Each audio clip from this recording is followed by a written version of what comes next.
ইরানের পাল্টা হামলায় ইসরায়েলের বহু স্থাপনা বিধ্বস্ত, নিহত 4, আহত 1.5 শতাধিক। বাংকারে রাত কাটালেন নেতানিয়াহু। তেল আবিবের হামলায় ইরানে মৃত্যু ছাড়ালো 100।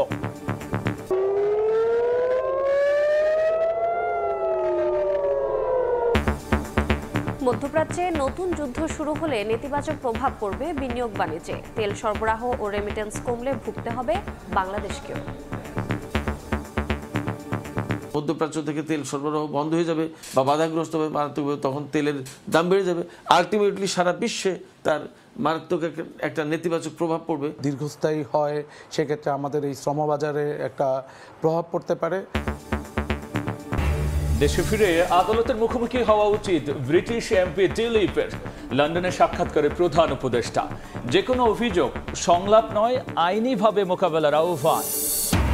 রোজার আগে নির্বাচন হলে কেটে যাবে শঙ্কা, বলছে বিএনপি। সরকারকে নিরপেক্ষ থাকার আহ্বান। তৈরি আছে নির্বাচনের লেভেল প্লেইং ফিল্ড, বললেন স্বরাষ্ট্র উপদেষ্টা। কাল থেকে অফিস আদালত খোলায় ঢাকার পথে জনস্রোত। যমুনা সেতু এলাকায় যানজটে ভোগান্তি, ট্রেন লঞ্চেও ভিড়। 58 জেলায় ডেঙ্গুর চোখ রাঙানি, বাড়ছে প্রাণহানি। 50% রোগী বরিশাল বিভাগের। হটস্পট বরগুনা। কার্যকর উদ্যোগ না নিলে পরিস্থিতি ভয়াবহ হওয়ার শঙ্কা। এবং 18 দিন বন্ধ থাকার পর জাতীয় চক্ষু বিজ্ঞান ইনস্টিটিউটে সেবা কার্যক্রম চালু। অস্ত্রোপচার শুরু না হওয়ায় দুশ্চিন্তায় রোগীরা। হাসপাতালে নিরাপত্তা ব্যবস্থা জোরদার।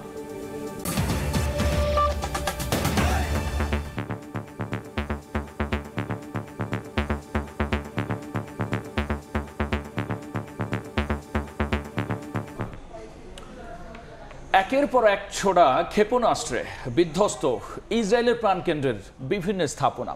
এ পর্যন্ত 4 জন নিহতের তথ্য জানিয়েছে দেশটির গণমাধ্যম, আর আহত হয়েছেন 1.5 শতাধিক। শুক্রবার রাতে হামলার পরই প্রতিরক্ষা মন্ত্রীকে নিয়ে বাংকারে অবস্থান নেন বিনিয়ামিন নেতানিয়াহু। এ সময় টেলিভিশনে দেওয়া ভাষণে ইরানের সর্বোচ্চ ধর্মীয় নেতা আয়াতুল্লাহ আলী খামেনি ইসরায়েলকে অন্ধকারে নিমজ্জিত করার হুমকি দেন।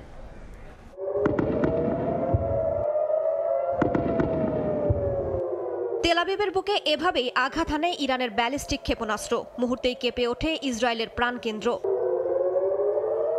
ইসরায়েলের হামলার জবাবে শুক্রবার রাতে শতাধিক ক্ষেপণাস্ত্র ছোড়ে ইরান। প্রতিরক্ষা মন্ত্রণালয়, অর্থনৈতিক কেন্দ্র, বিমান ঘাঁটি, হাইফা বন্দর সহ বেশ কয়েকটি গুরুত্বপূর্ণ স্থাপনায় আঘাত হানে ইরানের ক্ষেপণাস্ত্র। অপারেশন 2 প্রমিস 3 নামে 150-র বেশি স্থানে হামলা চালায় তেহরান। যদিও যুক্তরাষ্ট্রের সহায়তায় বেশিরভাগ ক্ষেপণাস্ত্র প্রতিহতের দাবি করেছে তেল আবিব। ইরানের ক্ষেপণাস্ত্র হামলার পরই প্রতিরক্ষা মন্ত্রী ইসরায়েল কাৎজকে নিয়ে একটি বাংকারে যান নেতানিয়াহু। সেখানে মন্ত্রিসভা সদস্যদের সঙ্গে আলোচনার মাধ্যমে ইসরায়েলের প্রধানমন্ত্রী পরিস্থিতি পর্যালোচনা করেন বলে জানান এক কর্মকর্তা। বোমা নিরোধক আশ্রয় কেন্দ্রে অবস্থান নেন সাধারণ নাগরিকরাও। ভোরের আলো ফোটার সঙ্গে সঙ্গে স্পষ্ট হয় তেল আবিবের ক্ষয়ক্ষতি। আন্তর্জাতিক গণমাধ্যমে প্রকাশিত ভিডিওতে দেখা যায় ইরানের ক্ষেপণাস্ত্র হামলায় বিধ্বস্ত হয়েছে বেশ কিছু আবাসিক ভবন। বেশ কয়েকজন হতাহতের খবরও পাওয়া গেছে। আমরা ঘটনাস্থলে পৌঁছে দেখি ব্যাপক ক্ষয়ক্ষতি হয়েছে, অনেক মানুষ আহত হয়েছে এবং ঘটনাস্থলের ভেতরে মরদেহ রয়েছে। এরপর আমরা জরুরি সেবা সংস্থা MDA, fire service, Israeli police এবং স্থানীয় প্রশাসনের সঙ্গে মিলে আটকে পড়া মানুষদের উদ্ধারে অভিযান শুরু করি। ইসরায়েল যুদ্ধ শুরু করেছে জানিয়ে দেশটির প্রতি কোনো দয়া করা হবে না বলে হুঁশিয়ারি করেছেন ইরানের সর্বোচ্চ ধর্মীয় নেতা আয়াতুল্লাহ আলী খামেনি। ইসরায়েল ভয়ঙ্কর ভুল করেছে, তারা অন্যায় কাজ করেছে। ইনশাআল্লাহ এর পরিণতি তাদের ধ্বংস ডেকে আনবে। এদিকে ইরানেও হামলা অব্যাহত রেখেছে ইসরায়েল। শনিবার ভোরের দিকে ইরানের রাজধানী আন্তর্জাতিক বিমানবন্দর, আজারবাইজান প্রদেশ, তাবরিজ সহ কয়েকটি স্থানে বিস্ফোরণের শব্দ শোনা যায়। বহু হতাহতের খবর পাওয়া গেছে। আন্তর্জাতিক গণমাধ্যমগুলোর তথ্য, নতুন করে ইরানের পারমাণবিক স্থাপনা সহ বেশ কয়েকটি স্থানে হামলার পরিকল্পনা করছে নেতানিয়াহু প্রশাসন। রাইসা জান্নাত, সময় সংবাদ। ইসরায়েল ইরানের সবশেষ পরিস্থিতি নিয়ে আলোচনার জন্য স্টুডিওতে যুক্ত হয়েছেন সহকর্মী ওমর ইরান। এই বিষয়টি নিয়ে আমরা আলোচনা করব। ইরান, আমরা জানি যে শুরুতে হচ্ছে ইসরায়েল হামলা করলো ইরানে, ইরানও পাল্টা হামলা করলো। সামগ্রিকভাবে দুই দেশেরই ক্ষয়ক্ষতির মধ্যে আছে। শুরুতে যদি একটু আলোচনায় আসি যে কি পরিস্থিতি কোন দিকে মন নিচ্ছে এবং ক্ষয়ক্ষতির বিষয়টা যদি স্পষ্ট করে শুরুতে বলে। রাব্বি, একেবারে গতকাল থেকে যদি শুরু করি, প্রথমত ইসরায়েল যখন ইরানের বিভিন্ন স্থাপনা অর্থাৎ যে ক্ষেপণাস্ত্র মজুতাগার রয়েছে কিংবা তাদের যে সামরিক ঘাঁটিগুলো রয়েছে সেটি লক্ষ্য করে যখন ইসরায়েল হামলা চালালো, ইরানের পক্ষ থেকে তাৎক্ষণিকভাবে শুধুমাত্র নিন্দা জানানো হয়েছে এবং কিছু হুমকি ধামকি দেওয়া হয়েছে। সারাদিন কিন্তু তেমন কোনো প্রতিক্রিয়া দেখা যায়নি, তবে দেশটির সর্বোচ্চ ধর্মীয় নেতা তিনি কিন্তু বলেছেন যে এর জন্য কঠিন পরিণতি ভোগ করতে হবে। এই ঘোষণার কয়েক ঘন্টার মধ্যেই রাতে গিয়ে অপারেশন ট্রু প্রমিস 3 শুরু করে ইরান, এবং এর আগে আপনি দেখেছেন যে একই রকমভাবে অপারেশন ট্রু প্রমিস 1 এবং 2 যেভাবে পরিচালনা করা হয়েছিল, একইভাবে ইরান গতকাল অপারেশন ট্রু প্রমিস 3 শুরু করেছে এবং এর মধ্য দিয়ে মূলত ব্যালিস্টিক মিসাইলের বর্ষণ চালিয়েছে ইরান। সবচেয়ে এখানের যে বিষয়টি যে তারা ক্ষয়ক্ষতির হিসেবে যদি আমরা আসি, যে আসলে কার কেমন ক্ষয়ক্ষতি হয়েছে, ইরানও তো হামলা চালালো, আবার ইসরায়েলও পাল্টা হামলা চালালো, দুপক্ষই পাল্টা হামলা চালাচ্ছে। আমরা যদি ক্ষয়ক্ষতির পরিমাণে যাই, ইসরায়েলের দফায় দফায় ক্ষেপণাস্ত্র যে তাণ্ডব, সেখানে এখন পর্যন্ত ইসরায়েলি 4 জন নাগরিক নিহত হয়েছেন এবং আহত হয়েছেন 150 শতাধিক। এটি মূলত ইসরায়েলি গণমাধ্যমেও বলা হচ্ছে, যদিও ইরানের দাবি তারা আরও ব্যাপক আকারে হামলা চালিয়েছে, তবে ইসরায়েলের ক্ষয়ক্ষতির পরিমাণ আসলে কম কেন? সেক্ষেত্রে ইসরায়েল দাবি করছে তাদের অত্যাধুনিক যে প্রযুক্তি রয়েছে, প্রযুক্তির মাধ্যমে যুক্তরাষ্ট্রের সহায়তায় তারা বেশিরভাগ ক্ষেপণাস্ত্র ভূপাতিত করে দিচ্ছে, যে কারণে প্রাণহানি এড়ানো যাচ্ছে। ইসরায়েলের বিভিন্ন শহর, বিশেষ করে তেল আবিব সহ এমনকি জেরুজালেমেরও বিভিন্ন সময় সুউচ্চ যে ভবনগুলো রয়েছে, সেই ভবনেও কিন্তু আমরা দেখেছি যে ধ্বংসস্তূপে পরিণত হয়েছে। এখন পর্যন্ত ধ্বংসস্তূপে অনেকে আটকা আছেন।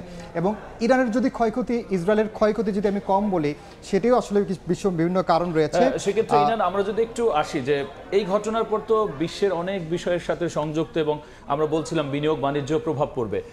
সরকার প্রধানরা, রাষ্ট্রপ্রধানরা কি বলছেন, আসলে প্রতিক্রিয়া কি জানাচ্ছেন? বিশ্ব প্রতিক্রিয়া আমি যদি বলি যে 2 ভাগে বিভক্ত হয়ে গেছে। কয়েকটি দেশ, বিশেষ করে পশ্চিমা দেশগুলো স্বাভাবিকভাবে ইরানের পক্ষ নিয়েছে এবং ইসরায়েলের পক্ষ নিয়েছে। অন্যদিকে আমরা দেখেছি যে ইরানে হামলার তীব্র নিন্দা জানিয়েছে ইসরায়েল, চীন সহ বেশ কয়েকটি দেশ। এ নিয়ে আমাদের হাতে একটি প্রতিবেদন আছে, আমরা সেটি আগে দেখে আসি।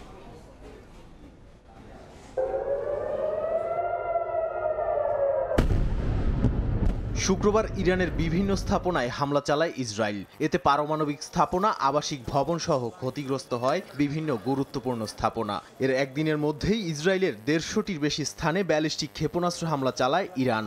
এ নিয়ে বিভক্ত বিশ্ব।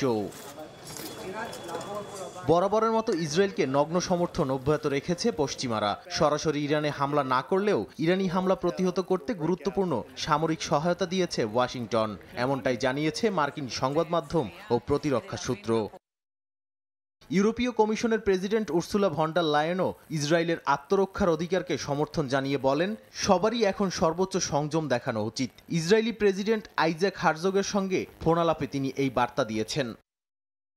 কানাডার প্রধানমন্ত্রী মার্ক কার্নিও ইসরায়েলের প্রতি সরাসরি সমর্থন জানিয়েছেন। বলেছেন, ইরান আঞ্চলিক শান্তির জন্য হুমকি, আর ইসরায়েল আত্মরক্ষার অধিকার রাখে। ইরানের পারমাণবিক কর্মসূচি দীর্ঘদিন ধরে উদ্বেগের কারণ দাবি করে বলেন, ইসরায়েলের উপর ক্ষেপণাস্ত্র হামলা আঞ্চলিক স্থিতিশীলতা নষ্ট করছে। ইসরায়েলের আত্মরক্ষার অধিকারের পক্ষে সাফাই গান কানাডার প্রধানমন্ত্রী। অন্যদিকে ইরানে ইসরায়েলের হামলার তীব্র নিন্দা জানিয়েছেন রুশ প্রেসিডেন্ট ভ্লাদিমির পুতিন। টেলিফোন আলাপে ইসরায়েলের প্রধানমন্ত্রী বিনিয়ামিন নেতানিয়াহুকে অবিলম্বে সংঘাত বন্ধের আহ্বান জানান তিনি। সেই সঙ্গে যুদ্ধবন্ধে মধ্যস্থতার প্রস্তাবও দেন রুশ প্রেসিডেন্ট। ইরানের পারমাণবিক স্থাপনায় হামলার মধ্য দিয়ে ইসরায়েল চূড়ান্ত সীমা লঙ্ঘন করেছে বলে মন্তব্য করেছে চীন। জাতিসংঘে চীনের রাষ্ট্রদূত ফু কুং বলেন, এই আক্রমণে ইরানের সার্বভৌমত্ব, নিরাপত্তা ও অভ্যন্তরীণ অখণ্ডতার গুরুতর লঙ্ঘন। ইসরায়েলের এমন পদক্ষেপে মধ্যপ্রাচ্যে সংঘাত আরও গভীর হওয়ার ঝুঁকি তৈরি হয়েছে বলেও মন্তব্য করেন তিনি। ইরানের পারমাণবিক স্থাপনায় ইসরায়েলি হামলা নিয়ে গভীর উদ্বেগ প্রকাশ করেছেন জাতিসংঘ মহাসচিব। মধ্যপ্রাচ্যে কোনো ধরনের সামরিক উত্তেজনাকেই তিনি সমর্থন করেন না বলে জানিয়েছেন সংস্থাটির মুখপাত্র আলেজান্দ্রা বেলুসি। এ সময় তিনি মনে করিয়ে দেন, জাতিসংঘের সদস্য দেশগুলোর উচিত জাতিসংঘ সনদ ও আন্তর্জাতিক আইন মেনে চলা। মহাসচিব উভয় পক্ষের প্রতি আহ্বান জানিয়ে বলেন, সবচেয়ে বড় বিষয় এখন হচ্ছে ধৈর্য ধরা, কারণ এই অঞ্চল আরো বড় সংঘাতের দিকে গেলে সেটার খেসারত দিতে হবে সবাইকে। এটা এমন এক পরিস্থিতি যেটা এই অঞ্চল আর সহ্য করতে পারবে না। এই পরিস্থিতির কূটনৈতিক সমাধানের আহ্বান জানিয়েছেন কাতারের আমির Sheikh Tamim bin Hamad Al থানিও। প্রেসিডেন্ট ডোনাল্ড ট্রাম্পের সঙ্গে ফোনালাপে তিনি বলেন, এখন দরকার রাজনৈতিক সংলাপ ও উত্তেজনা প্রশমনের পথ খোঁজা। যুক্তরাজ্যের চ্যাথাম হাউজের জ্যেষ্ঠ গবেষক জেসি মেকেলবার্গ বলেন, এই উত্তেজনা আরও বাড়লে দুদেশের মধ্যে পাল্টাপাল্টি হামলার দীর্ঘ পর্ব শুরু হতে পারে। তার মতে জাতিসংঘ, যুক্তরাষ্ট্র সহ বড় শক্তিগুলোর উচিত এখনই চাপ প্রয়োগ করে উত্তেজনা কমানো। নাদিম মারজান, সময় সংবাদ। রাব্বি, আমরা প্রতিবেদনটিতে দেখছিলাম সেক্ষেত্রে ইরান একটা প্রশ্ন আসে যে প্রতিক্রিয়া আমরা দেখলাম অনেক সময় কিন্তু দেখা যায় যে এই সব ক্ষেত্রে অনেক বড় বড় শক্তিধর রাষ্ট্র কিন্তু জড়িয়ে যায়, সেক্ষেত্রে এর সম্ভাবনা কতটা দেখছে? সেটি আসলে এরই মধ্যে জড়িয়ে যাচ্ছে। আমরা একটু বিশ্ব প্রতিক্রিয়াগুলো যদি আর একটু বিস্তারিত দেখি তাহলে দেখবেন যে যুক্তরাষ্ট্র এবং কানাডা তো নগ্নভাবে সমর্থন দিয়েছে, কারণ প্রথম থেকেই তারা দিচ্ছে, এবং কি যুক্তরাষ্ট্রের প্রতিরক্ষা ব্যবস্থাও কিন্তু এর মধ্যে ব্যবহার হওয়া শুরু হচ্ছে। ইসরায়েলকে যুক্তরাষ্ট্র, কানাডা, ইউ সহ পশ্চিমা যে দেশগুলো রয়েছে, ইউরোপীয় দেশগুলো রয়েছে, তার বেশিরভাগ দেশ কিন্তু ইরানের যে আত্মরক্ষার পক্ষে তারা সাফাই গাচ্ছে, বলছে যে ইসরায়েলের আত্মরক্ষার অধিকার রয়েছে সেই বিষয়টি বলছে। এবং আপনি যেটি বলছেন যে অন্য কোনো দেশ জড়িয়ে পড়তে পারে কিনা, এরই মধ্যে অসংখ্য দেশ কিন্তু এই পাল্টা হামলার বিষয়ে তাদের প্রতিক্রিয়া জানিয়েছে, এবং তারা বলেছে যে এই ধরনের যুদ্ধ যদি দীর্ঘমেয়াদী চলতে থাকে বা সংখ্যা যদি চলতে থাকে, তখন অন্য দেশগুলো, বিশেষ করে প্রতিবেশী রাষ্ট্র তো বটেই, ইসরায়েলকে যারা সমর্থন দিচ্ছে সেই দেশগুলো জড়িয়ে যাওয়ার সম্ভাবনা রয়েছে, সংখ্যা রয়েছে। যে কারণে কিন্তু এখন পর্যন্ত জাতিসংঘের পক্ষ থেকে বলা হচ্ছে যে দ্রুততম সময়ে আলোচনার মাধ্যমে এই সংখ্যার যেন নিরসন করা হয়। এমনকি মানবাধিকার কর্মীরাও বলছেন, বিশেষ করে কানাডা, এমনকি যুক্তরাষ্ট্রের মানবাধিকার কর্মীরা, যুক্তরাজ্যের যে গবেষণা প্রতিষ্ঠান চ্যাথাম হাউস, তাদের পক্ষ থেকে যুদ্ধ বন্ধের জন্য দ্রুততম সময়ে পদক্ষেপ নেওয়ার কথা বলেছে। এবং আমরা যে পরমাণু আলোচনার কথা বলছিলাম যে যুক্তরাষ্ট্র এবং ইরানের মধ্যে পরমাণু আলোচনাটি চলছিল দফায় দফায়, সেটিও কিন্তু এখন একই কারণে অনিশ্চয়তার মুখে পড়ে গেল। সেক্ষেত্রে আপনি নিয়ে আসছেন যে পরমাণু সক্ষমতা বা পরমাণু আলোচনা, সেক্ষেত্রে কোনো একটা যুদ্ধ বাদলে বা এমন পরিস্থিতি সৃষ্টি হলে আলোচনায় আসে যে কোন দেশ আসলে কোন দিক দিয়ে সক্ষম, এই বিষয়টি নিয়ে যদি একটু আসেন। একদম, আসলে যেই এখন পরিস্থিতি এখন দাঁড়িয়েছে, যুক্তরাষ্ট্রের সমর্থনে ইসরায়েল যেমন খুবই শক্তিশালী অবস্থানে আছে, তেমনি ইরানও কিন্তু আবার তাদেরকে বেশ কয়েকটি দেশ সমর্থন দিয়ে যাচ্ছে। বিশেষ করে আমরা যদি বলি চীনের কথা, রাশিয়ার কথা, রুশ প্রেসিডেন্ট ভ্লাদিমির পুতিন সরাসরি কিন্তু ফোনে সমর্থন জানিয়েছেন। এ নিয়েও আমাদের হাতে একটি প্রতিবেদন আছে সক্ষমতা নিয়ে, সেটি দেখে আসি। ইরান ইসরায়েল পাল্টাপাল্টি হামলায় মধ্যপ্রাচ্য আরেকটি সর্বাত্মক যুদ্ধের দ্বারপ্রান্তে। উত্তেজনা তৈরি হওয়ার পর থেকেই দেশ দুটির সামরিক শক্তিমত্তার বিষয়ও সামনে এসেছে। গ্লোবাল ফায়ার পাওয়ারের পরিসংখ্যান অনুযায়ী ইরান সামরিক সক্ষমতার দিক থেকে ইসরায়েলের তুলনায় 3 ধাপ এগিয়ে আছে। দুই দেশের সামরিক শক্তির তুলনামূলক বিশ্লেষণ প্রকাশ করেছে বিবিসি। ইরান ও ইসরায়েল দুই দেশই প্রতিরক্ষা খাতে বিপুল অর্থ ব্যয় করে, তবে বার্ষিক সামরিক বাজেটে ইরানের তুলনায় ইসরায়েলের ব্যয় দ্বিগুণেরও বেশি। ইসরায়েলের প্রতিরক্ষা বাজেট $2,440 কোটি, আর ইরানের 995 কোটি। সামরিক ব্যয়ের দিক দিয়ে বিশ্বের 145 দেশের মধ্যে ইরানের অবস্থান 33তম আর ইসরায়েলের 19তম স্থানে। গ্লোবাল ফায়ার পাওয়ারের তথ্য অনুযায়ী সেনা সংখ্যার বিচারে ইসরায়েলের চেয়ে এগিয়ে রয়েছে ইরান। ইসলামিক শাসনতন্ত্রে পরিচালিত দেশটিতে নিয়মিত সেনা 11,80,000, বিপরীতে ইসরায়েলের সেনা সংখ্যা 6,70,000। ইরানের হাতে আছে 551টি সামরিক বিমান, ইসরায়েলের রয়েছে 612টি।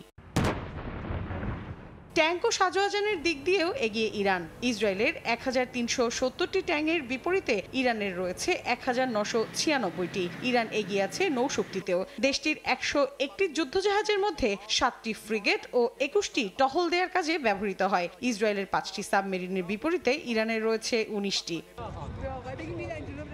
ইন্টারন্যাশনাল পিস রিসার্চ ইনস্টিটিউটের 2023 সালের তথ্যের বরাতে বিবিসি জানিয়েছে বিশ্বের 9টি দেশের কাছে প্রায় 12,512টি পারমাণবিক অস্ত্র রয়েছে। তবে ইরানের হাতে কি পরিমাণ অস্ত্র মজুত রয়েছে তা নিয়ে স্পষ্ট কোনো তথ্য নেই। গত কয়েক বছর ধরেই যুক্তরাষ্ট্র দাবি করে আসছে ইরান তাদের ইউরেনিয়ামের মজুত দিয়ে পারমাণবিক অস্ত্র তৈরি করছে, যদিও তা প্রত্যাখ্যান করেছে তেহরান।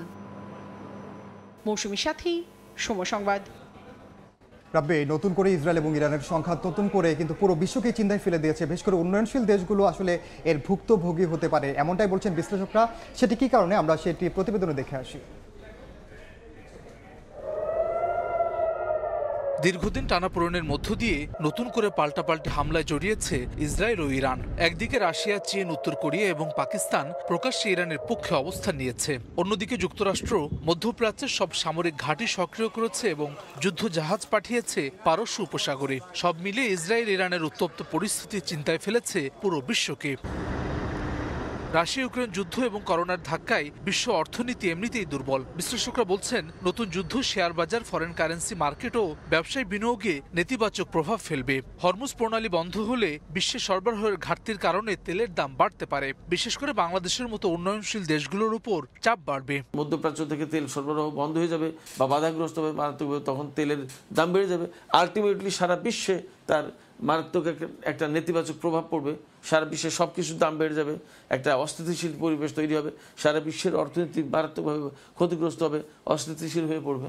বাংলাদেশের এখানে একটা ভালো দিক হচ্ছে এখানে রাশিয়া, চায়না সহ একটা বড় শক্তি এটাকে সমর্থন করছে না। সুতরাং এটার বিপক্ষেও, ইসরায়েলের হামলার বিপক্ষেও এবং বিভিন্ন পশ্চিমা দেশও এই ব্যাপারে সতর্ক প্রতিক্রিয়া জানিয়েছে। বিশ্লেষকরা মনে করেন মধ্যপ্রাচ্য সংকটের কারণে সৌদি আরব, কুয়েত, কাতার ও সংযুক্ত আরব আমিরাতে অবস্থানরত প্রায় 50 লাখ বাংলাদেশি প্রবাসী অনিশ্চয়তার মুখে পড়তে পারে। এতে করে রেমিটেন্সের প্রবাহেও ভাটা পড়তে পারে। পুরো পৃথিবীর বিভিন্ন দেশ নানানভাবে এর দ্বারা প্রভাবিত হয়েছে। সুতরাং যে কোনো যুদ্ধই আমরা মনে করি যে আন্তর্জাতিক শান্তি, স্থিতিশীলতা এবং যে বাণিজ্য, সেক্ষেত্রে এটাকে এক ধরনের চ্যালেঞ্জের মুখে নিয়ে যায়। এই যুদ্ধের পেছনে যুক্তরাষ্ট্র, বিশেষ করে ট্রাম্প নীতিকে দায়ী করছেন মধ্যপ্রাচ্য বিষয়কেই বিশ্লেষক। ইরান ইসরায়েলের সংঘাত পারমাণবিক যুদ্ধের দিকে যাবে কিনা তা ইসরায়েলের কর্মকাণ্ড এবং মিত্র দেশগুলোর কর্মকাণ্ডের উপর নির্ভর করবে বলেও মনে করেন তিনি। তাদের যে আঞ্চলিক স্বার্থ মধ্যপ্রাচ্যে, সেটার উপর নির্ভর করছে আসলে এই সংঘাতটা কতটা ছড়িয়ে যাবে এবং সেটা কি পারমাণবিক যুদ্ধের দিকে টার্ন নিবে কিনা। ইসরায়েলের নিরাপত্তা রক্ষায় সব কিছু করবে, তারা ইসরায়েলকে রক্ষা করবে। অতএব এই যে সংঘাত, এই সংঘাতের পরিপূর্ণ দায়িত্ব আমেরিকা এবং প্রেসিডেন্ট ডোনাল্ড ট্রাম্পের। বিশ্ব শান্তি বজায় রাখতে ভূরাজনৈতিক প্রতিযোগিতা থেকে সরে আসার পরামর্শ বিশ্লেষকদের। হাসান ওয়ালি, সময় সংবাদ, ঢাকা। রাব্বি, যে অবস্থা, বিশ্ব শান্তি এবং বিশ্ব অর্থনীতির স্থিতিশীলতার জন্য আসলে যুদ্ধ বন্ধের কোনো বিকল্প নেই, এমনটাই বলছেন বিশ্লেষকরা। ইরান, আপনাকে ধন্যবাদ আলোচনায় যুক্ত হওয়ার জন্য। ধন্যবাদ। ইরান ইসরায়েল সার্বিক পরিস্থিতি নিয়ে আমরা ছিলাম আলোচনায়। স্টুডিওতে যুক্ত হয়েছিলেন সহকর্মী অমর ইরান। এবার যাচ্ছে অন্য খবরে। দুর্নীতিতে অভিযুক্ত ব্রিটিশ এমপি টিউলিপ সিদ্দিকের বাংলাদেশে ফিরে বিচারের মুখোমুখি হওয়া উচিত বলে মন্তব্য করেছেন প্রধান উপদেষ্টা ডক্টর মাহমুদ ইউনূস। লন্ডনে আইটিভি নিউজকে দেয়া সাক্ষাৎকারে প্রধান উপদেষ্টা বলেন, যে কোনো ধরনের অভিযোগ রাজনৈতিক সংলাপের মাধ্যমে নয়, আইনানুগভাবে আদালতেই মোকাবিলা করা উচিত। She should. I mean, if she has allegations against her, she should appear and face the trial. Have you raised that with the British government? No, we sent the notice on corruption charges. That has been delivered to her, so she has to deal with the process of law. Tulip Siddiq says that she's written to you, asked to meet you during this visit. She says this is all a big misunderstanding. Will you meet with her, or have you spoken to her? No, I have not spoken to her. I took it as a legal process, so it should be done in a legal way. I shouldn't get involved in that. It might confuse everybody. She says her lawyers have reached out to the Anti-Corruption Commission. Right. She says that she's not had any response back. She says she has no business interests or property in Bangladesh. She says that this warrant is politically motivated and has called it a smear. What is your response to that? It's a legal process. Her lawyer will say this, and a lawyer from Anti-Corruption Commission will rebuttal that, and that's how the legal process is resolved. Is it something you would like to raise with the Prime Minister here?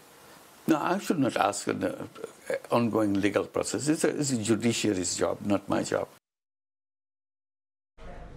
আগামী রমজানের আগে নির্বাচন হলে চলমান রাজনৈতিক সংকট কেটে যাবে বলে মনে করছেন বিএনপির নেতারা।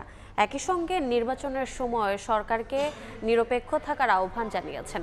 অপরদিকে ভোটের নতুন সম্ভাব্য দিনক্ষণ নিয়ে মিশ্র প্রতিক্রিয়া দেখিয়েছেন এনসিপির নেতারা।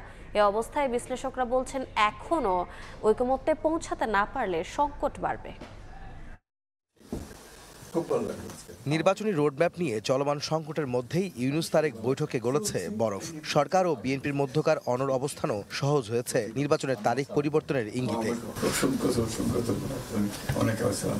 নির্বাচনের সম্ভাব্য তারিখের ইঙ্গিতকে বেশিরভাগ রাজনৈতিক দল সাধুবাদ জানালেও জাতীয় নাগরিক পার্টি এনসিপির নেতারা মিশ্র প্রতিক্রিয়া জানিয়েছেন। তারা বলছেন, নির্বাচনকে যেভাবে গুরুত্ব দেওয়া হয়েছে তাতে বিচার ও সংস্কারের বিষয়টি প্রাধান্য না পাওয়ায় হতাশ তারা।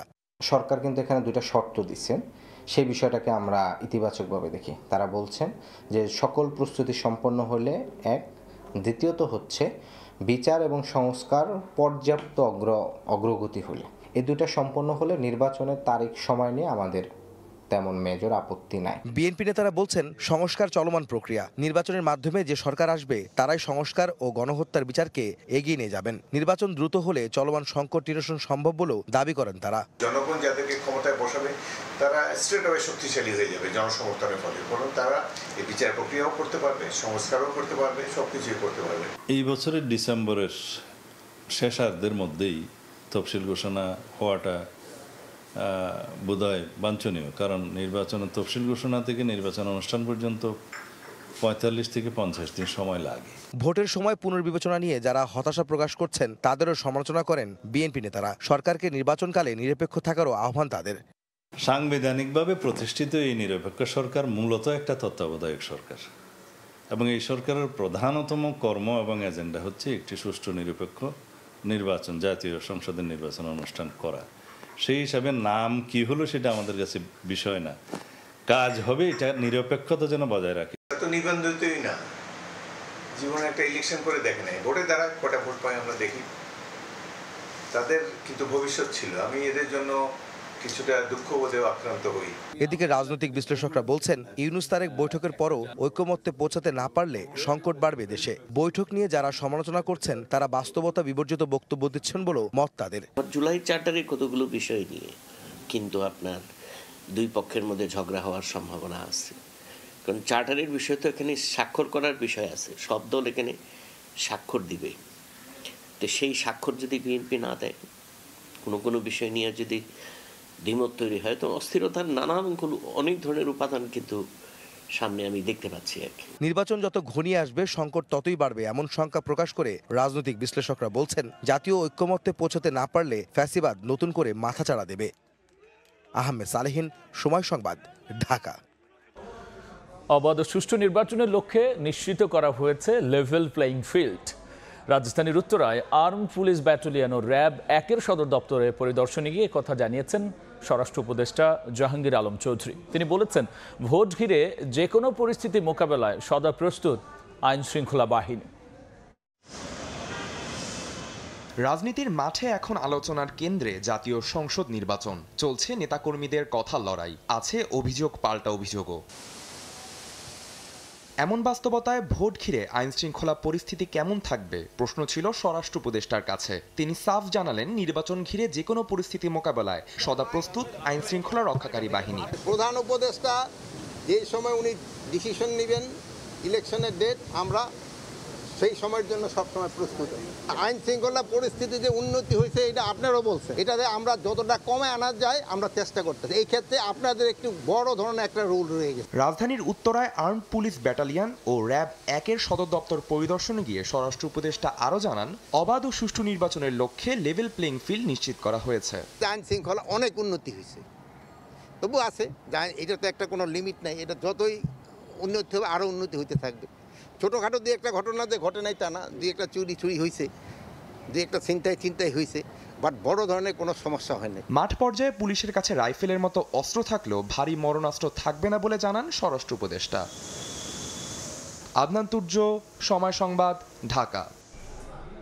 দুপুরের সময় আরও থাকছে। সিলেটে আর পাথর করে লিজ দেবে না সরকার, শ্রমিকদের জন্য বিকল্প কর্মসংস্থানের আশ্বাস। পর্যটক বান্ধব পরিবেশ তৈরি লক্ষ্য জানালেন উপদেষ্টা।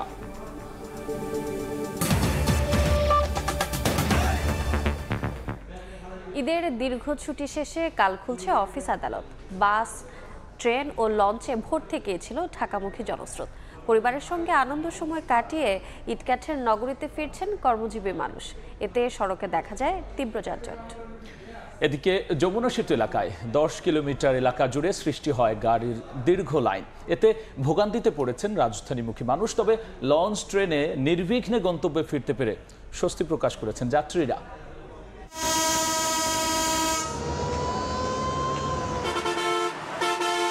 প্রিয়জনের সঙ্গে কাটানো সুখস্মৃতি, ঈদের আনন্দ ফিকে হয়ে আসে কর্মব্যস্ত নগরী ঢাকায় ফেরার পথেই। শনিবার সকাল থেকেই বাস কাউন্টারগুলোতে দেখা যায় যাত্রীদের জটলা। বেলা বাড়ার সঙ্গে সঙ্গে নিজ নিজ গন্তব্যে যেতে কাউন্টারগুলোতে গণপরিবহনের জন্য অপেক্ষমান যাত্রীর সংখ্যাও বাড়তে থাকে। শনিবার ভোর থেকেই যমুনা সেতুর পশ্চিম সংযোগ সড়কে ছিল গাড়ির দীর্ঘ লাইন। এতে প্রায় 10 কিলোমিটার এলাকা জুড়ে সৃষ্টি হয় তীব্র যানজটের। এ সময় অনেকটা থেমে থেমে গাড়ি চলায় দুর্ভোগে পড়েন যাত্রীরা। সেই সঙ্গে তীব্র গরম ভোগান্তি বাড়িয়েছে কয়েক গুণ। প্রচুর জ্যাম, আমি সনকা থেকে জ্যাম ঠেলে আসতেছি। এই বড় দরকার থেকে বসছি রাত্রে 9টা বাজে, এই পর্যন্ত এখনো পৌঁছায় নাই গাজীপুরে। প্রায় 10 ঘন্টার মতো সময় চলে গেছে অলরেডি। যে পরিস্থিতি দেখা যাইতেছে তাতে দেখা যাইতেছে যে আমার ঘর আজকে ঢাকা যাওয়া হবে না। গাড়িও কম এবং ভাড়াও দ্বিগুণ, সিট তো নাই। এদিকে ভিন্ন চিত্র রাজধানীর কমলাপুর রেল স্টেশনে। যাত্রী চাপ থাকলেও নেই ভোগান্তি। সরকারি ছুটি বেশি থাকায় অনেকটা স্বস্তি নিয়ে ঢাকায় ফিরতে পেরে খুশি যাত্রীরা। ঈদটা আলহামদুলিল্লাহ ভালো কাটছে, আর কোনো ভোগান্তি হয় নাই। আমাদের ঈদ উদযাপন খুব সুন্দর হয়েছে। আমরা গ্রামে ঈদ কাটিয়ে তারপরে আমরা টুরিস্টে গেলাম, ঘুরে আসলাম। ঘুরে এখন অনেক ভালো লাগলো। এখন মনে করেন যে যার যার কর্মস্থলে এখন ছুটব। ভার্সিটি খুলে গেছে, ক্লাস শুরু, পড়াশোনা শুরু, আবার ব্যস্তময় জীবন শুরু আর কি। একই চিত্র সদরঘাট লঞ্চ টার্মিনালেও। দীর্ঘ ছুটির শেষ দিনে রাজধানীমুখী যাত্রীদের ভিড় থাকলেও ভোগান্তি না থাকায় স্বস্তির প্রকাশ করেন যাত্রীরা। তবে ভোগান্তিহীন যাত্রা শেষে সড়কে উঠতেই যানজটে পড়েন যাত্রীরা। সদরঘাট থেকে তাঁতিবাজার পর্যন্ত পুরো এলাকায় 2 ঘন্টারও বেশি সময় ধরে থাকে যানজট। ভিড়ও কম, আমরা সেফলি এসেছি, আবার সেফলি যাচ্ছি। কোনো হয়রানির ভিতরে ভোগান্তি পড়িনি, আলহামদুলিল্লাহ খুব ভালোভাবে আসছে আমরা। দীর্ঘ এই লম্বা ছুটিতে ঈদ আনন্দকে অবশ্যই বাড়িয়ে দিয়েছে। এত মানুষের চাপের কারণে 1 থেকে 1.5 ঘন্টা লাগতেছে এখানে আসার জন্য। ঈদুল আজহার লম্বা ছুটি শেষে 15 জুন থেকে আনুষ্ঠানিকভাবে চালু হচ্ছে অফিস আদালত। আবু সাইদ নিশান, সময় সংবাদ, ঢাকা। ঢাকামুখী মানুষের খবর জানাতে এই মুহূর্তে সিরাজগঞ্জের কড্ডার মোড়ে আছেন সহকর্মী রিঙ্কু কুঞ্জ এবং টাঙ্গাইলের এলেঙ্গায় আছেন কাদির তালুকদার। সরাসরি প্রথমেই যাচ্ছি রিঙ্কুর কাছে। ঈদের ছুটি কাটিয়ে যারা উত্তরবঙ্গের মানুষ এই পথে রাজধানীতে ফিরছে, তারা কিন্তু আজ অনেকটা ভোগান্তি নিয়েই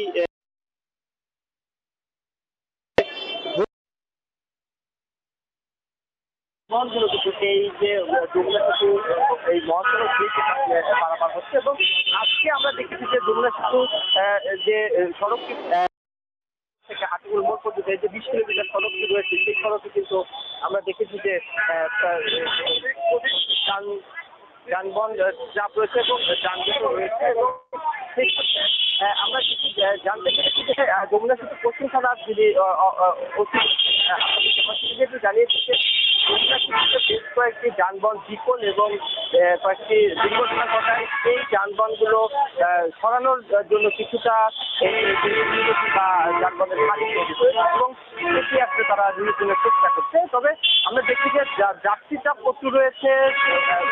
এই মহাসড়কে আসলে যানবাহনের তুলনায় অধিক যাত্রী রয়েছে এবং যাত্রীর দিকে অভিযোগ করেছে যানবাহনের যে ভাড়া সেটি কিন্তু আসলে অনেকটাই বেশি নেওয়া হচ্ছে এবং আমরা দেখছি যাত্রীদের বাস ছাড়াও অনেকে কিন্তু খোলা ট্রাক বা পিক আপে করে কিন্তু আসলে রাজধানীতে ফিরছে। তো এক কথায় বলা যায় যে আজকে এই গরমের মধ্যে অনেকটা ভোগান্তি নিয়েই এই যে উত্তরের মানুষ যারা কর্মমুক্ত অর্থাৎ রাজধানীতে ফিরছে, তারা কিন্তু অনেকটা ভোগান্তি নিয়ে আসলে ফিরছে এবং বেলা বাড়ার সাথে সাথে উত্তরবঙ্গে ফিরে আসা যানবাহনের চাপ এবং যাত্রী চাপ বাড়ছে। তো এই চাপটি আসলে সন্ধ্যা নাগাদ থাকবে বলে জানিয়েছেন পরিবহন সংশ্লিষ্ট এবং যানবাহন রয়েছে, তবে যাত্রীর তুলনায় কিন্তু যানবাহনের সংখ্যা অনেকটাই কম, যে কারণে মানুষ কিন্তু আসলে বাধ্য হয়ে অনেকটা ঝুঁকি নিয়েই খোলাটাকে আসলে পারাপার হচ্ছে। তো এই সিরাজগঞ্জের যে উত্তরবঙ্গ যে মহাসড়ক, সেই মহাসড়কের এই ছিল আমার কাছে সবচেয়ে কিছু। আমরা চলে যাব টাঙ্গাইলের খবর জানতে, সেখানে সহকর্মী কাদির তালুকদার।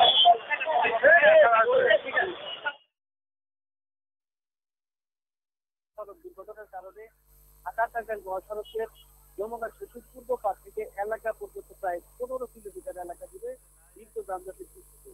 এতে চরম ভোগান্তিতে পড়েছে উত্তরবঙ্গ গামী যে মানুষজন রয়েছে সেই মানুষ, বিশেষ করে এলাকা থেকে যমুনা সেতু পূর্ব পর্যন্ত যে লেনটি চরম ভোগান্তিতে পড়েছে উত্তরবঙ্গগামী যে মানুষজন রয়েছে সেই মানুষ, বিশেষ করে এলাঙ্গা থেকে যমুনা সেতু পূর্ব পর্যন্ত যে লেনটি রয়েছে সেই লেনের বন্ধ রেখে উত্তরবঙ্গের যে সিরাজগঞ্জ অংশ রয়েছে সেই সিরাজগঞ্জ থেকে 2 লেনে গাড়ি পারাপার করার চেষ্টা করছে টোল কর্তৃপক্ষ, যমুনা সেতু কর্তৃপক্ষ, যেই কারণে এখানে প্রায় 1 থেকে 1.5 ঘন্টা যাবৎ এই উত্তরবঙ্গগামী যে লেন রয়েছে সেই লেনের যানবাহন বন্ধ রয়েছে। আপনারা জানেন যে ঈদের পূর্বে যে ঘরমুখী মানুষের ঢল ছিল, সেই ঢলে টানা 2 দিন কিন্তু যানবাহনের যে চাপ ছিল সেই চাপের কারণে কিন্তু ভোগান্তিতে পড়েছিল উত্তরবঙ্গগামী মানুষ। ঠিক একইভাবে উত্তরবঙ্গ থেকে আবার পুনরায় যখন ঢাকামুখী মানুষ আসছে তখন কিন্তু গতকাল থেকেই দ্রুত সময়ের মধ্যেই এই যানজট চিকিৎসা হবে। তবে আমরা দেখেছি যে উত্তরবঙ্গগামী যে ট্রেন রয়েছে সেখানে বেশ কিছু চাপ রয়েছে। তবে এলাঙ্গা হওয়ার পর থেকেই মোটামুটি একটি গতিতে ঢাকামুখী যানবাহন চলাচল করছে। এই ছিল আসলে টাঙ্গাইলের এলাঙ্গা থেকে বিস্তারিত।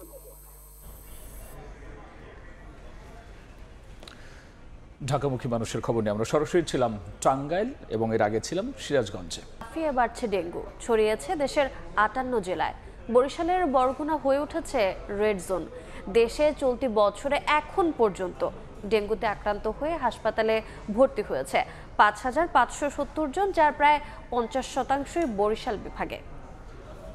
তবে মৃত্যুর সংখ্যায় এগিয়ে ঢাকা। বিশেষজ্ঞরা বলছেন সারা দেশেই মশা নিধন কার্যক্রম সঠিকভাবে পরিচালনা না করলে ভয়াবহ রূপ নিতে পারে অন্যান্য জেলায়ও। করোনা আতঙ্ক, অন্যদিকে ডেঙ্গুর প্রকোপ। দিন দিন আক্রান্তের সংখ্যা বাড়ায় জনমনে বাড়ছে আতঙ্ক। রাজধানী ছাড়িয়ে ডেঙ্গু আক্রান্ত রোগীর সংখ্যা বাড়ছে প্রত্যন্ত জনপদেও। তথ্য বলছে চুয়াডাঙ্গা, রাজশাহী, চাঁপাইনবাবগঞ্জ, জয়পুরহাট, ঠাকুরগাঁও এবং সুনামগঞ্জ ছাড়া দেশের 58টি জেলায় ছড়িয়ে পড়েছে এডিস মশা। এর মধ্যে ভয়াবহ পরিস্থিতি বরগুনায়। 13 জুনের সর্বশেষ বিজ্ঞপ্তিতে স্বাস্থ্য অধিদপ্তর জানিয়েছে গত 24 ঘন্টায় ডেঙ্গুতে আক্রান্ত হয়ে মারা গেছেন 5 জন। নতুন করে হাসপাতালে ভর্তি হয়েছেন 159 জন। এর মধ্যে বরিশাল বিভাগেই 124 জন আক্রান্ত, যার মধ্যে 67 জনই বরগুনার। মৃত্যুবরণ করা 5 জনের মধ্যে 4 জন বরগুনার আর 1 জন ঢাকার। এমন চিত্রকে আশঙ্কাজনক বলছেন বিশেষজ্ঞরা। বলছেন এখনই কার্যকর ব্যবস্থা না নেওয়া হলে পরিস্থিতি হবে আরও ভয়াবহ। এখনও কিন্তু সিজন শুরু হয়নি। সামনের দিনগুলোতে ডেঙ্গু আরও বাড়বে। আগামী মাস, তারপরের মাসে ডেঙ্গু আরও বাড়বে। হাসপাতালগুলোকেও প্রস্তুতি থাকা দরকার যে বেশি ডেঙ্গু রোগী ম্যানেজমেন্ট করার জন্য তাদের যেন প্রস্তুতি থাকে। সঙ্গে সঙ্গে আমি আরও কয়েকটি জেলার কথা বলতে পারি যে এই জেলাগুলোতে ডেঙ্গু পরিস্থিতি কিন্তু আগামী দিনগুলোতে খারাপ হবে। তার মধ্যে চট্টগ্রাম, কক্সবাজার। শুধু রাজধানী নয়, সারা দেশেই মশা নিধন কার্যক্রম জোরদার করার পাশাপাশি সবাইকে সচেতন থাকার পরামর্শ দিচ্ছেন বিশ্লেষকরা। ডেঙ্গুর সংক্রমণ এলাকাগুলোতে সব জায়গায় এটা দরকার আছে। যদি কোথাও এরকম সম্ভাবনা দেখা যায় সেখানে নিয়মিত বিরতিতে কীটনাশক ছিটালে বা ডেঙ্গু নিরোধ যে আছে ওষুধপত্র আছে সেগুলো ব্যবহার করলে এটা কমে আসবে। যেই বাড়িতে ডেঙ্গু রোগী আছে সেই বাড়ির চতুর্দিকে 200 মিটারের মধ্যে ফগিং করে, লার্ভিসাইডিং করে নিশ্চিত করতে হবে যেন ওই বাড়ির আশপাশে কোনো মশা বেঁচে না থাকে। স্বাস্থ্য অধিদপ্তরের তথ্য অনুযায়ী চলতি বছর এ পর্যন্ত ডেঙ্গুতে মারা গেছেন 28 জন। আক্রান্তের সংখ্যা সবচেয়ে বেশি বরিশাল বিভাগ হলেও মৃত্যুহার বেশি ঢাকায়। মনির হোসাইন, সময় সংবাদ, ঢাকা। তীব্র গরমে পুড়ছে সারা দেশ। গরমে হাঁসফাঁস অবস্থা রাজশাহীতে। উত্তরাঞ্চলের তাপপ্রবাহের খবর জানাতে রাজশাহীর নিউ মার্কেট এলাকায় আছেন সহকর্মী সাইফুর রহমান রকি। সরাসরি যাচ্ছে তার কাছে। রকি, নগরী রাজশাহীতে গত 5 দিন ধরে মৃদু তাপপ্রবাহ বয়ে যাচ্ছে। বিশেষ করে এই অঞ্চলে গত কয়েকদিন ধরে যে পরিমাণ গরম পড়ছে এটি আসলে সাধারণ মানুষের জন্য অসহনীয় হয়ে দাঁড়িয়েছে। বিশেষ করে সাধারণ যেসব খেটে খাওয়া ও ছিন্নমূল যে মানুষগুলো আছেন তারা কিন্তু চরম বিপাকে পড়েছেন, তারা কাজকর্ম করতে পারছেন না। আজকেও কিন্তু রাজশাহীতে দুপুর 2টায় সর্বোচ্চ যে তাপমাত্রা রেকর্ড করা হয়েছে সেটি 36.2 ডিগ্রি সেলসিয়াস। আপনারা জানেন যে দিনের যে সর্বোচ্চ তাপমাত্রা সেটি দুপুর 3টা পর্যন্ত এটি পরিমাপ করা হয়। এই 3টা পর্যন্ত কিন্তু সর্বোচ্চ তাপমাত্রা ওঠানামা করে। আজকে শুধু নয়, গত কয়েকদিন ধরে কিন্তু রাজশাহী অঞ্চলে যে তাপমাত্রা 36 থেকে 37 ডিগ্রি সেলসিয়াসের মধ্যে ওঠানামা করছে। যদিও তাপমাত্রার পারদ কিছুটা কম, কিন্তু আসলে গরমের যে অনুভূতি সেটি কিন্তু আরও অনেক বেশি মনে হচ্ছে। এই কারণে সাধারণ মানুষ আখের রস বা শরবতের দোকানগুলোতে অনেক বেশি ভিড় করছেন। অনেকে আসলে নদীতে নেমে পড়ছেন, পুকুরে নেমে পড়ছেন কিছুটা স্বস্তির আশায়।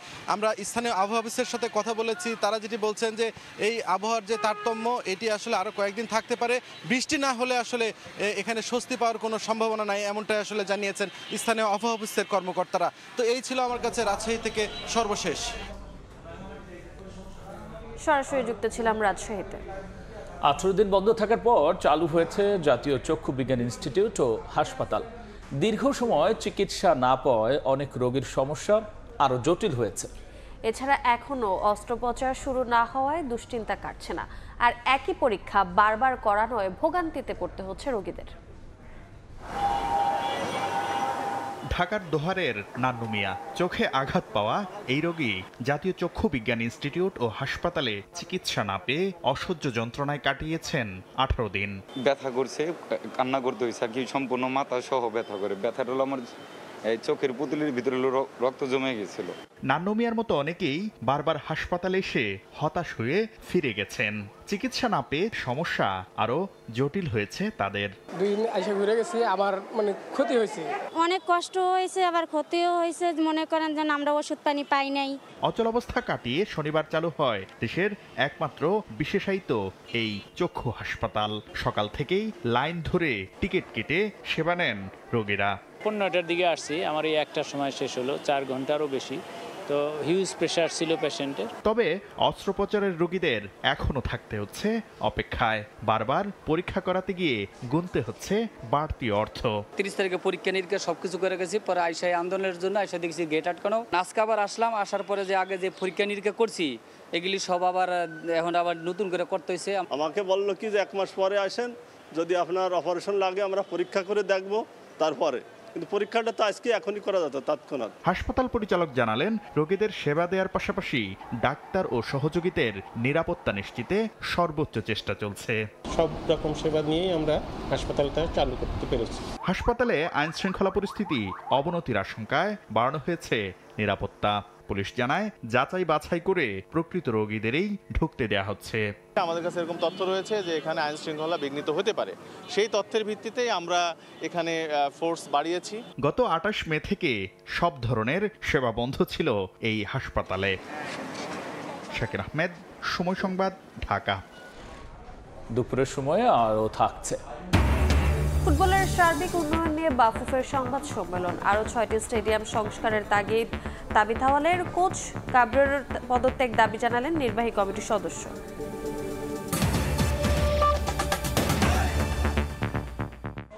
পর্যটক বান্ধব পরিবেশ সৃষ্টির লক্ষ্যে সিলেটের কোনো পাথর কোয়ারি লিজ দেয়া হবে না বলে জানিয়েছেন বন, পরিবেশ ও জলবায়ু পরিবর্তন উপদেষ্টা সৈয়দা রিজওয়ানা হাসান। সকালে সিলেটের জাফলং পরিদর্শন শেষে তিনি কথা বলেন। জানিয়েছেন, পাথর কোয়ারিগুলো পর্যটকদের জন্য উপযোগী করে তোলার পাশাপাশি শ্রমিকদের বিকল্প কর্মসংস্থানের ব্যবস্থা করা হবে। এ সময় অবৈধভাবে উত্তোলন করা পাথর ক্রাশার মেশিনের বিদ্যুৎ সংযোগ বিচ্ছিন্ন করতে বিভাগীয় কমিশনার ও জেলা প্রশাসককে তাৎক্ষণিক নির্দেশ দেন জ্বালানি উপদেষ্টা মোহাম্মদ ফাউজুল কবির খান।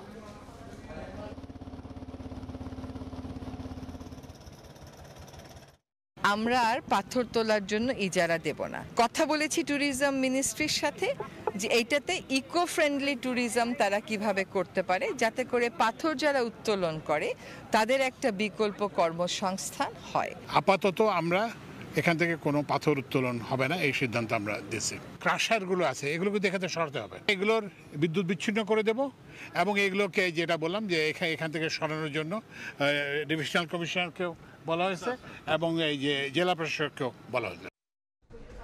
বকেয়া পরিশোধ ও চাকরি স্থায়ীকরণের দাবিতে আন্দোলনে নেমেছেন COVID-19 emergency response and pandemic preparedness ERP প্রকল্পের অধীনে নিয়োগ পাওয়া স্বাস্থ্যকর্মীরা। সকাল থেকে স্বাস্থ্য অধিদপ্তরের সামনে মানববন্ধন করেন তারা। জানান, 2020 সালে কোভিড-19 মহামারীর সময় স্বাস্থ্যসেবা, বিশেষ করে কোভিড পরীক্ষার জন্য 393 জন স্বাস্থ্যকর্মীকে নিয়োগ দেয় সরকার। পরবর্তীতে প্রকল্পের আওতায় মেডিকেল অফিসার, নার্স, টেকনোলজিস্ট সহ আরও স্বাস্থ্যকর্মী নিয়োগ দেওয়া হয়। এতে মোট কর্মীর সংখ্যা দাঁড়ায় 1154 জনে। বর্তমানে প্রকল্পের অধীনে কাজ করছেন 1004 জন। তবে চলতি বছরের জানুয়ারি থেকেই বেতন পাচ্ছেন না তারা।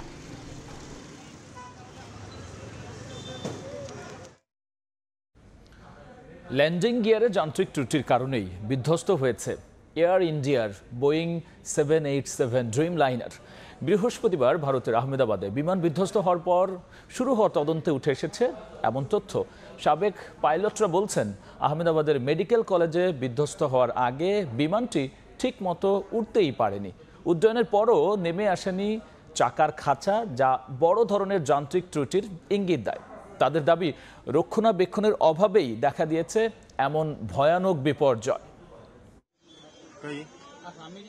পাখির সঙ্গে সংঘর্ষ নাকি যান্ত্রিক ত্রুটির কারণেই প্রাণ গেল বোয়িং 787-এর ড্রিমলাইনারের 241 জন যাত্রীর। তা জানতে দুর্ঘটনার পরদিন থেকে তদন্ত শুরু করেছে এয়ার ইন্ডিয়া ও ভারতের বেসামরিক বিমান চলাচল কর্তৃপক্ষ। খুঁটিয়ে পরীক্ষা করছে বিমানের ইঞ্জিন, ফ্ল্যাপ ও ল্যান্ডিং গিয়ারের কার্যকারিতা। প্রাথমিক তদন্তের ভিত্তিতে পাখির সঙ্গে সংঘর্ষের সম্ভাবনা বাতিল করা হয়েছে। সাবেক পাইলটদের মতে এই দুর্ঘটনার পেছনে মূল কারণ যান্ত্রিক ত্রুটি। তাদের পর্যালোচনা বলছে বোয়িং 787-এর ড্রিমলাইনারটি উড্ডয়নের পরও ল্যান্ডিং গিয়ার ভেতরে নেয়নি, যা স্বাভাবিকভাবে 50 ফুট উচ্চতায় ভেতরে চলে যাওয়ার কথা, যার কারণে এই ভয়ঙ্কর বিপর্যয় ঘটেছে বলে দাবি বিশেষজ্ঞদের।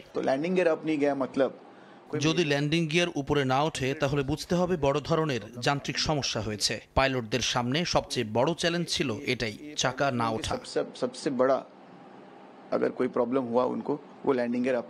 অনেকেই প্রশ্ন তুলছেন যে অভিজ্ঞ পাইলট ককপিটে থাকার পরেও এই দুর্ঘটনা কি করে ঘটলো। এ প্রশ্নের উত্তরে সংশ্লিষ্টরা বলছেন মানব ঘটিত কোনো ভুল এখানে হয়নি। পাইলটের দক্ষতার সঙ্গে এর কোনো সম্পর্ক নেই।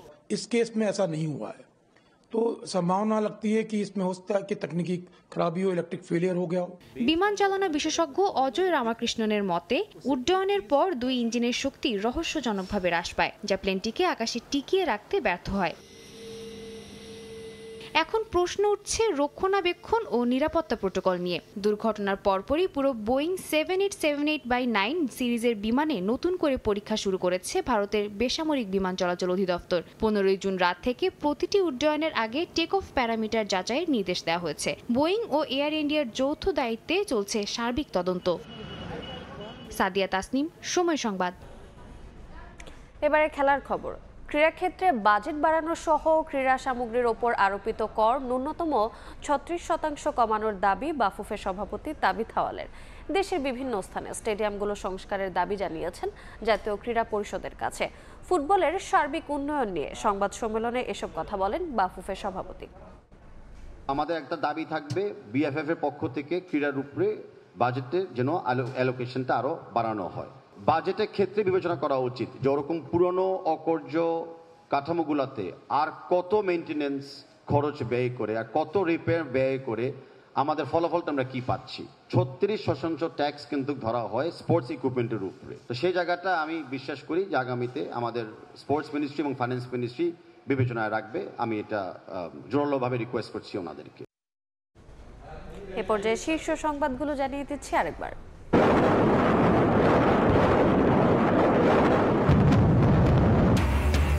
ইরানের পাল্টা হামলায় ইসরায়েলের বহু স্থাপনা বিধ্বস্ত, নিহত 4, আহত 1.5 শতাধিক। বাংকারে রাত কাটালেন নেতানিয়াহু। তেল আবিবের হামলায় ইরানে মৃত্যু ছাড়ালো 100। দেশে ফিরে আদালতের মুখোমুখি হওয়া উচিত ব্রিটিশ এমপি টিউলিপের। লন্ডনের সাক্ষাৎকারে প্রধান উপদেষ্টা, যে কোনো অভিযোগ সংলাপ নয়, আইনিভাবে মোকাবিলার আহ্বান। এবং কাল থেকে অফিস আদালত খোলায় ঢাকার পথে জনস্রোত। যমুনা সেতু এলাকায় যানজটে ভোগান্তি, ট্রেন লঞ্চেও ভিড়। দিনাজপুরে সড়কে ঝরল 5 প্রাণ।